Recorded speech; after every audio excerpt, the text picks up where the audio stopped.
Então, tem que botar ali a fotinho do Bruno. Tá, agora, então, nós vamos convidar o professor Bruno, que eu quero colar o currículo dele aqui. Então, o Bruno é psicólogo, mestre, psiquiatra em ciências do comportamento, doutorando com o IVES na psiquiatria, editor assistente na Revista Brasileira de Psiquiatria e integra o grupo de pesquisa Alliance. Eu sempre apresento ele como prodígio, né? Então, aqui está o currículo do prodígio hoje. Vamos lá, Bruno. Bom.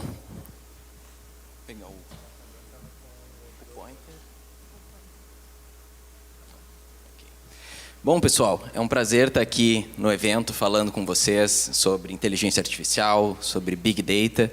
E hoje eu vou falar, então, sobre dois temas com vocês. E vocês entendam essa primeira fala minha como um preâmbulo para o que eu vou falar depois, de forma mais específica, sobre esses grandes modelos de linguagem que a gente tem hoje em dia. Então, talvez vocês vejam que algumas informações que eu vou trazer aqui vão ter um pouco de overlap, um pouco de sobreposição com o que o Ives falou. Mas eu gostaria de revisar alguns desses conceitos para que, no momento que eu introduza com vocês os grandes modelos de linguagem, isso fique de mais fácil compreensão. Então, hoje eu vou falar com vocês, o nosso primeiro tema é Big Data na saúde mental. Big Data, então, é esse processo de trabalhar com um grande volume de dados, seja no armazenamento desses dados, na coleta e na análise desses dados e como que a gente tira insights a partir dessas informações. A gente tem os 4 Vs, o Ives adicionou um 5º V, né, que é o V de valor, que a gente consegue quando a gente tem conhecimento sobre a nossa área de estudo. E o primeiro V é o V de volume. Então, se a gente pensar, antigamente existiam os disquetes, né? Os disquetes eles tinham uma capacidade de armazenamento de dados muito limitada. A gente conseguia armazenar, por exemplo, se a gente tentasse guardar imagens, a gente teria que guardar imagens de pouca resolução e uma quantidade muito limitada. E os disquetes, na época, eles inicialmente não eram tão baratos. Hoje em dia, se a gente pegar um pendrive, por exemplo, vai ser de um tamanho muito menor e a gente consegue armazenar uma quantidade muito maior de dados. Outra questão que envolve a possibilidade de a gente coletar um volume muito maior de dados é que o custo para o armazenamento desses dados, hoje em dia, é muito menor. Bom, o segundo V é o V de veracidade. Então, antigamente a gente tinha dados com pouca confiabilidade, muitas vezes. Então, os dados eram coletados, às vezes, por papel e caneta. Esses dados depois poderiam ser redigitados numa plataforma digital. E aqui a gente poderia incluir erro humano em várias etapas desse processo. Bom, o terceiro V é o V de velocidade. Então, a forma como a gente coleta esses dados também mudou. Então, como o Ives bem comentou, hoje em dia a gente pode coletar dados de forma passiva. Então, geolocalização, onde que a pessoa está naquele momento, isso o celular consegue coletar dados de microfone, né? Então, existem dados que a gente não precisa do input necessariamente do usuário. E a variedade desses dados, que muitas vezes eles eram processados de forma agrupada e hoje em dia a gente consegue entender e processar essas informações de forma mais personalizada. Bom, aqui eu trago um exemplo muito similar ao que o Ives nos trouxe. Esse é o supercomputador Cray 2, do ano de 1985. E ao lado a gente tem o iPhone 12. Vamos fazer uma breve comparação aqui. Então, esse computador aqui ele parece um Transformer, né? Então, ele tinha 2,5 toneladas, ocupava 1,5 metro aqui de tamanho e processava 1,9 bilhão de cálculos por segundo. E o iPhone 12, ele ocupa um espaço muito menor, ele pesa muito menos, mas o poder de processamento dele é muito maior. Então, a capacidade que a gente tem de trabalhar com esses dados hoje está muito facilitada. E quando a gente fala em Big Data, a gente tem que pensar como que iniciou as ideias que hoje permitem que a gente analise esse grande volume de dados. E aqui eu trago a oficina de Dartmouth, que foi um processo onde vários pesquisadores, cientistas e matemáticos se juntaram para pensar como que esses dados poderiam ser analisados, como que a gente poderia tentar imitar o comportamento ou também a inteligência humana em sistemas computacionais. Bom, inicialmente o nome que se foi pensado para isso não foi inteligência artificial, não é? Então, pensaram-se nomes como cibernética, processamento complexo de informação, teoria dos autômatos. Tudo isso tem a ver com o que hoje se faz com esses dados.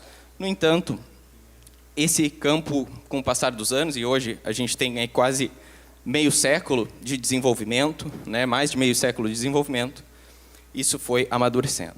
Bom, sempre que a gente pensa em Big Data, a gente tem que pensar em como tirar insights e interpretar esses dados. Porque, mesmo que a gente tenha mais dados, fica mais difícil de a gente analisar. Se a gente tem dados sobre 10 pacientes, eu consigo conversar com uma pessoa sobre isso e tirar algum insight.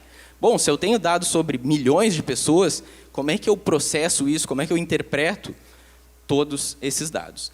E a gente tem 3 pilares para tirar insights sobre dados, né? Essa é a ciência de dados, então, que é a ciência que estuda como que a gente consegue interpretar essas informações.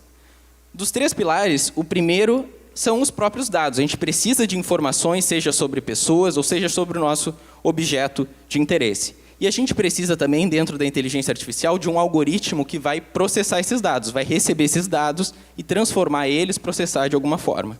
No entanto, o que o algoritmo nos faz é simplesmente nos devolver um resultado. E aí que entra o ponto que eu diria que é o principal, que é o conhecimento sobre o domínio. Então, quando a gente fala de saúde mental, a gente precisa se apropriar dessas técnicas, desses algoritmos, de como que esses dados são coletados, estruturados, para quando um algoritmo nos devolve um resultado, a gente saber como interpretar ele. Então, esses seriam os 3 pilares que permitem que a gente tire, dentro da saúde mental, algum insight. Bom, tradicionalmente, dentro de estudos, de pesquisas com dados humanos, a gente busca sempre, do ponto de vista epidemiológico, agrupar essas pessoas em grupos para entender qual que é a tendência ou o efeito de uma determinada variável. Então, a gente pode pensar num estudo que está avaliando depressão. E a gente tem uma variável de sexo. A gente pode ter interesse em saber, será que mulheres têm uma predisposição maior a desenvolver depressão do que homens? Bom, aqui, vocês percebam que, talvez não intencionalmente, mas eu estou colocando todas as mulheres no mesmo balaio, todos os homens no mesmo balaio. O que esses modelos de aprendizado de máquina, que são técnicas dentro da inteligência artificial, permitem, é que eu avalie cada indivíduo e eu crie previsões sobre cada um dos indivíduos separadamente. Então, talvez, uma mulher específica que eu agrupei lá naquele balaio, ela, em combinação com outras variáveis clínicas ou sociodemográficas, ela pudesse ter um perfil de risco para a depressão, quando outra associada a outras variáveis pudesse não ter um risco tão grande de desenvolvimento da doença. Então, esse tipo de proposta permite com que a gente tenha uma perspectiva mais individualizada, tanto no diagnóstico, quanto no planejamento do tratamento para esses pacientes. Esse é um estudo muito interessante, que foi publicado bem recentemente, em julho, agora desse ano, que foi o seguinte: os pesquisadores, então, aproveitaram que tinham 10 pacientes, na verdade, na fila de espera para cirurgia por conta de epilepsia.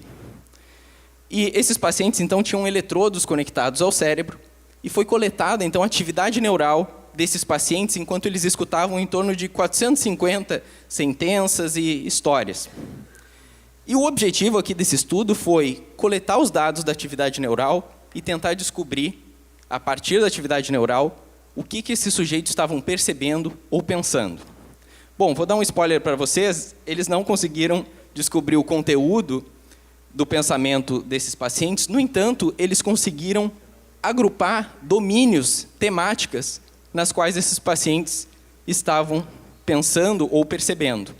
Eles conseguiam descobrir, por meio da atividade neural, se esses pacientes estavam pensando ou percebendo estímulos relacionados à comida, à orientação, a locais, a pessoas que elas já conheciam.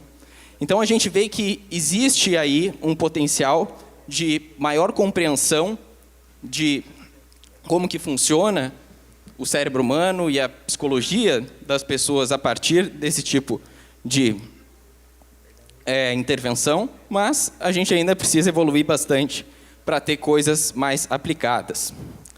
Bom, esse é um estudo que eu tive o prazer de liderar, onde a gente almejou, então, buscar prever incidência de transtorno bipolar no intervalo de 5 anos.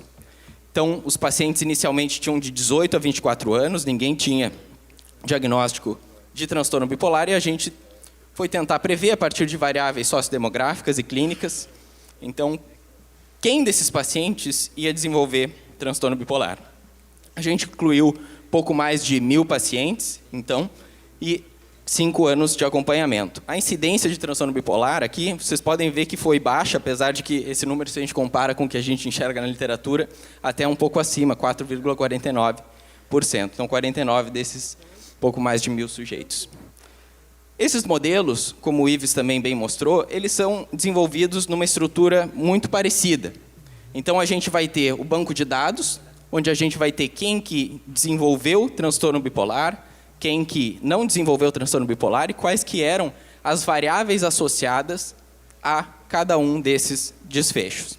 E aí, o que a gente faz? A gente divide esse banco de dados em um banco de dados em que a gente vai entregar para aquele algoritmo que eu comentei com vocês, e esse algoritmo, então, ele vai tentar aprender os padrões associados a quem desenvolveu o transtorno bipolar depois de 5 anos e quem não desenvolveu. Em uma parcela desses dados, um pouco menor, a gente usa para testar esse modelo. O que quer dizer isso?